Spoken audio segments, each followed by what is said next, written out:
बिस्मिल्लाहिर्रहमानिर्रहीम। एक्सरसाइज 1.1 के अब दूसरे सवाल की तरफ हम बढ़ते हैं। Solve the equations by method of completing square. सवाल को हल करने का वो तरीका कि जिसमें मुरब्बे को मुकम्मल किया जाए, इसको हम ये कहते हैं कि स्क्वायर को कंप्लीट किया जाए। हम जानते हैं कि स्क्वायर उर्दू में मुरब्बा कहलाता है। किसी भी चीज के स्क्वायर से मुराद ये है कि दो दफा एज इट इज लिखा जाए और उनकी ताकत को जमा करके उनकी ताकत को 2 बना दिया जाए। जैसा कि हम कहेंगे कि x की ताकत 1 है, उसको x की ताकत 1 से मल्टीप्लाई किया तो ये हो गया x की ताकत 1 + 1 x की ताकत 2। तो लिहाजा ये अब एक मुकम्मल मुरब्बा बन गया है।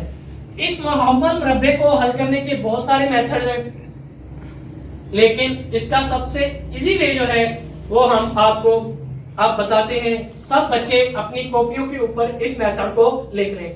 सबसे पहले बच्चों आपने क्या करना है, जो भी आपको क्वेश्चन दी गई है, जिस तरह आपने फैक्टराइजेशन में किया था कि उसको क्वाड्रेटिक इक्वेशन की स्टैंडर्ड फॉर्म में लाए थे, तो लिहाजा आपने इसको भी क्वाड्रेटिक इक्वेशन की स्टैंडर्ड फॉर्म में लाना है। पहला पॉइंट आपका ये है, नंबर 1, सबसे पहले दी गई मसावात को 2 दर्जे मसावात या क्वाड्रेटिक इक्वेशन की स्टैंडर्ड फॉर्म में लेकर आए। नंबर 2, जब आपने उसे स्टैंडर्ड फॉर्म में ले आए हैं, अगर तो x स्क्वायर के साथ कोई भी रकम नहीं है तो फिर तो इस पॉइंट की जरूरत नहीं है। अगर x स्क्वायर के साथ जो भी रकम है उसको आपने तमाम इक्वेशन के ऊपर या तमाम मसावात पर तकसीम कर देना है। नंबर 2 कहता है x स्क्वायर के साथ जो भी रकम है उसको तमाम मसावात पर तकसीम कर दें। जब आपने तकसीम कर दिया तो फिर आपने क्या करना है कि x के बगैर जो भी रकम है उसको बराबर के दूसरी तरफ यानी कि दाएं तरफ ले जाना है। यानी कि x के बगैर जो भी रकम है उसको बराबर के दूसरी तरफ यानी दाएं तरफ ले जाएं। उसके बाद बच्चों जब आपके 3 पॉइंट पूरे हो चुके तो चौथे पॉइंट की तरफ आपने आना है। चौथा पॉइंट ये कहता है कि x के साथ x स्क्वायर की कहानी भी मुकम्मल हो गई, x के बगैर वाली चीज यानी c वाली की भी कहानी मुकम्मल हो गई।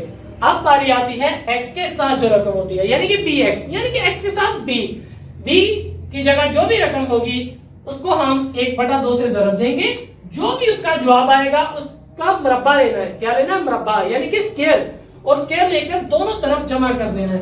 नंबर 5 वो कह रहा है तो बाएं तरफ वाली रकम यानी लेफ्ट साइड वाली रकम ऑटोमेटिक यानी खुद ब खुद एक मुकम्मल मुरब्बा बन जाएगी।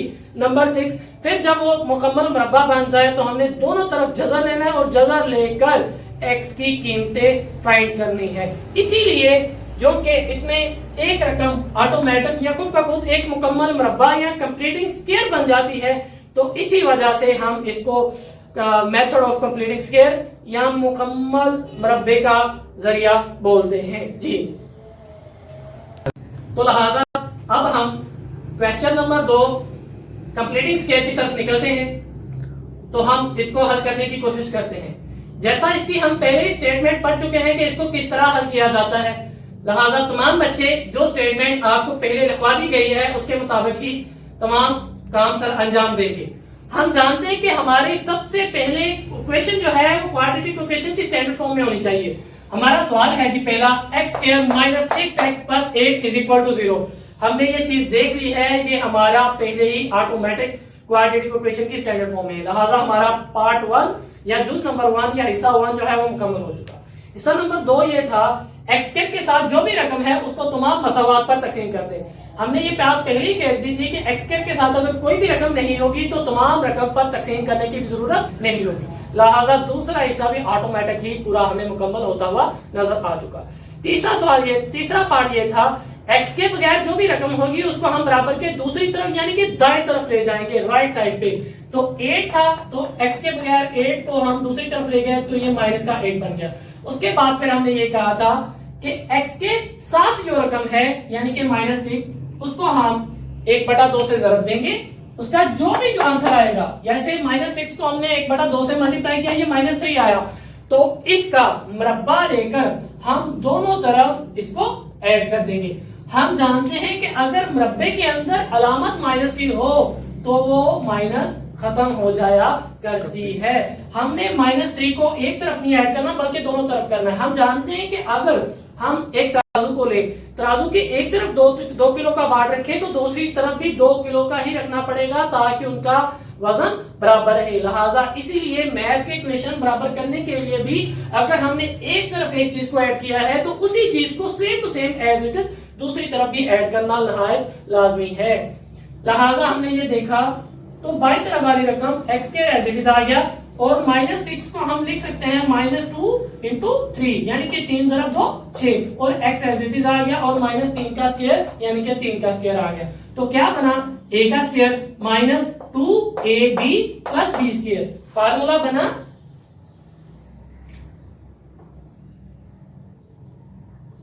यानी कि a square -2ab + b square ये बन गया जी a - b का होल स्क्वायर। इसीलिए फिर हम इसको लिखेंगे a की जगह आ जाएगा x और b की जगह आ जाएगा +3 यानी कि a - b यानी x - 3 का होल स्क्वायर। इसी तरह हमने -8 में से +9 को निकाला तो प्लस का 1 आंसर आया।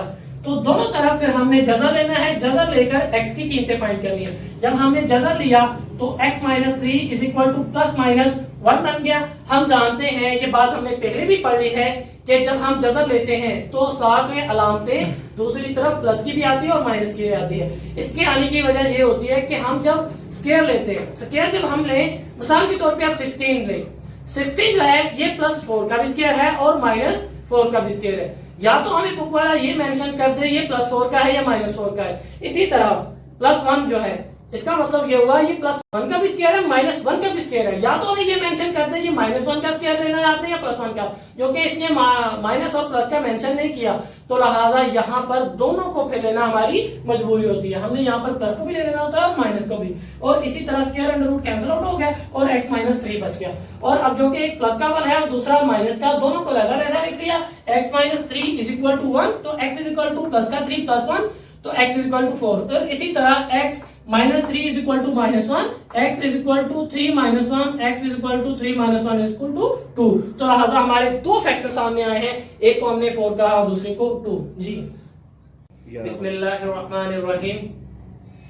अब हम कंप्लीटिंग स्क्वायर क्वेश्चन नंबर 2 उसके दूसरे जुज की तरफ चलते हैं।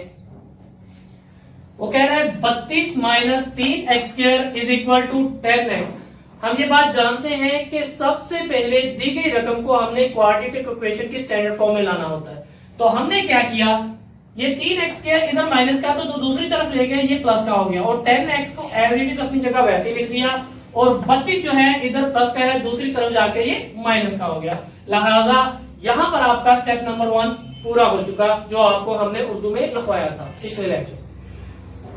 3x² + 10x - 32 ये क्वाड्रेटिक इक्वेशन की स्टैंडर्ड फॉर्म बन चुकी है। फिर हमने दूसरे स्टेप में ये बात की थी x² के साथ जो भी रकम है उसको तमाम मसावात पर तकसीम कर देना है। अब x² के साथ जो है वो 3 है, 3 को हमने तमाम मसावात पर तकसीम कर दिया। 3 से कट गया तो अकेला x² आ गया, बाकी दोनों रकमें एज इट इज आ गई। फिर हमने ये बात की कि x के बगैर जो भी रकम है उसको बराबर के दूसरी तरफ यानी दाएं तरफ ले जाएं, जीरो वाली साइड पर। तो x के बगैर जो रकम थी वो 32/3 थी तो हम उसको बराबर के दूसरी तरफ ले गए। फिर हमने जो बात की वो ये x के साथ जो रकम है उसको 1/2 से ज़रब दें। हमने क्या किया 10/3 को 1/2 से ज़रब दी, आंसर आया 5/3। उसका मरबा लिया और दोनों तरफ ऐड कर दिया। यहाँ पर 5/3 का हमने मरबा लिया और दोनों तरफ ऐड कर दिया तो लिहाजा यहाँ पर हमारा पार्ट नंबर 4 मुकम्मल हो चुका। फिर इसको हमने सिंप्लीफाई करना है और हम जानते हैं कि बाईं तरफ वाली रकम यानी लेफ्ट साइड वाली रकम ऑटोमेटिक एक मुकम्मल मुरब्बा बन जाएगी। यहां पर देखिए अगर आप formula a + b² = a² = 2ab + b² होता है। लिहाजा ये वाला बना a² + 2ab + b²। हम जानते हैं कि जब हम 2 को 5 से मल्टीप्लाई करेंगे ये 10 बन जाएगा, 3 वैसे ही नीचे आ जाएगा और ये जो x है ये 7 a की सूरत में आ जाएगा। तो लिहाजा फार्मूला हमारा कंप्लीट हो गया a + b का होल स्क्वायर।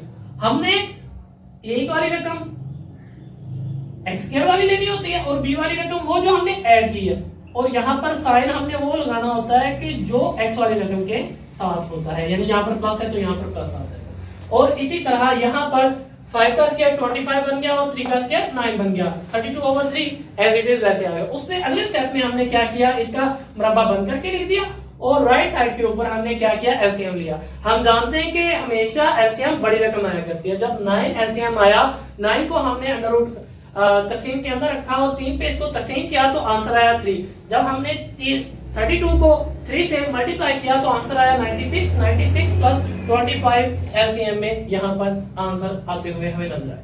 इसी तरह लेफ्ट साइड वाली रकम अगले स्टेप में आपने एज इट इज लिख देनी है और 96 प्लस 25 जो है वो 1 to 1 यानी 121 बन जाएगा डिवाइडेड बाय 9।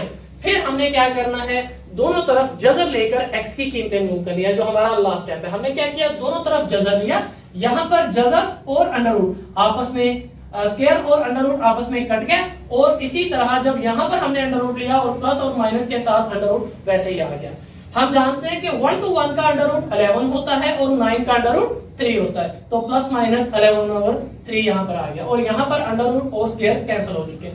यहाँ पर अब इसके हम दो अलग-अलग हिस्से बनाएंगे और दोनों का आंसर अलग-अलग मूव करेंगे, क्योंकि हम जानते हैं 11/3 जो है वो एक दफा प्लस में और एक दफा माइनस में। एक दफा जब हम प्लस में लेंगे तो ये हो जाएगा x + 5/3 = 11/3। 5/3 इधर प्लस का तो दूसरी तरफ जाके क्या हो जाएगा, माइनस का। तो यहाँ पर फिर एलसीएम कॉमन आ जाएगा 3 -5 + 11 तो ये हो जाएगा 6/3। 6/3 को जब हम डिवाइड करेंगे तो आंसर आएगा 2। इसी तरह जो इसका दूसरा हिस्सा है वो हो जाएगा x + 5/3 = -11/3। 5/3 इधर प्लस का तो दूसरी तरफ जाके ये माइनस का हो जाएगा, तो लिहाजा 3 एलसीएम आ जाएगा -5 - 11 -16/3। तो लिहाजा हमारे दोनों आंसर बन जाएंगे अब 2 और -16/3। जी अब हम कंप्लीटिंग स्क्वायर क्वेश्चन नंबर 2 के पार्ट नंबर 3 की तरफ निकलते हैं। x - 2 * x + 3 = 2x + 11। हम जानते हैं कि सबसे पहले दी गई मसावात को क्वाड्रेटिक इक्वेशन की स्टैंडर्ड फॉर्म में लाना है। हमने क्या करना है, इनको आपस में मल्टीप्लाई कर देना है। x को x से मल्टीप्लाई किया, x² आ गया, x को 3 से किया, 3x आ गया, -2 को x से किया, -2x आ गया, -2 को +3 से किया, -6 आया। इसी तरह बराबर के दूसरी तरफ जब 2 को x से किया ये 2x आ गया, जब 2 को 11 से किया ये 22 आ गया। तो लिहाजा अब इनकी मल्टीप्लिकेशन मुकम्मल हो चुकी। हमने क्या करना है कि जो लेफ्ट साइड पर रकमें पड़े हुए हैं उनको उठाकर राइट साइड में ले आना है, या राइट साइड वाली को उठाकर लेफ्ट साइड पे लेता है। x² एज इट इज आ जाएगा, 3x में से जब 2x निकला तो ये प्लस का x बना, -6 एज इट इज आ गया यहाँ पर। और ये जो 2x है जब हम इसको लेफ्ट साइड पे लाएंगे ये माइनस का 2x हो जाएगा। इसी तरह 22 जो प्लस का इधर आके माइनस का हो जाएगा। x² भी वैसे ही आ गया और इसी तरह -2x में से ये प्लस x निकाला तो माइनस का x बचा। हम जानते हैं कि बड़ी रकम के साथ जो अलामत होती है वो आया करते हैं। इसी तरह -6 और -22 आपस में मिलकर -28 बन गया। यहाँ पर आपका पहला हिस्सा मुकम्मल हो चुका है कि क्वाड्रेटिक इक्वेशन को हम स्टैंडर्ड फॉर्म में ले आए।